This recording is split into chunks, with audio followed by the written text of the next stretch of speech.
You should not do it the same way your competitors do.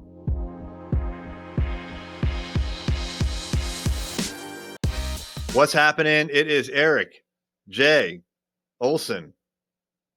Why do I say it like that? Because it gets kind of repetitive when I say it the same way every single time. I got it mixed up a little at least. Well, hey, what I was saying was you should not do things the way that your competitors do.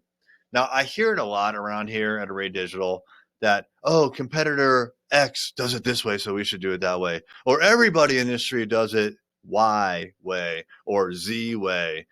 And it's just not a good enough reason for us to do it that same way. So Kevin and I have this concept of the array way. Now, we use a lot of best practices in our work here, but we don't do everything the same way as the industry. And we certainly do not do things just because someone else does it that way. If someone else is doing something and you do exactly the same thing, how do you stand out from them? How do you differentiate yourself? Why would they hire you instead of hiring this other company?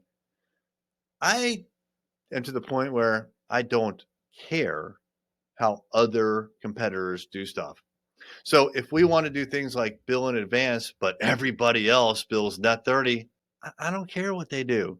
We're going to do it our way. Now, there may be some fallout from that, possibly, probably not. What I have found is that certainly when you are dealing with prospects, you can set your expectations with them on the spot. And once you set your expectations and then you start to do it that way, the way that you told them you're going to do things, everything's fine, even if it's different than the way others do it.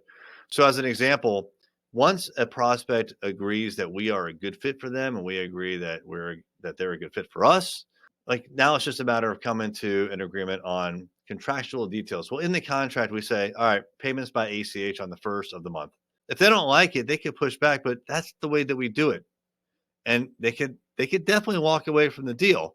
But at that point, they've taken this entire journey with us, this journey through what they need, the problems that they've had, and they're ready to move on, And I'm not saying like do whatever you want at that last moment because you've got them in a aha, I got you kind of spot. That's not what I'm saying at all. But like you can set the expectations then. What's much, much harder is when you change the way you do things for an existing client or an existing employee or an existing any kind of relationship. When you change things, change is hard. People do not like change and they resist it, even if the change is better, because people are creatures of habit and they don't like change. So set these expectations early on, and then you can do it any way you want. Hey there, it's Erik J. Olson. I wanted to let you know about my book, $1 Million Journey: How to Launch a 7-Figure Business. This is the story of what it took for me to go from freelancer with no clients, no employees, no revenue, to growing a $1 million business. It took me 8 years and I made a lot of mistakes. And all of those mistakes, and more importantly, lessons learned, are in this book.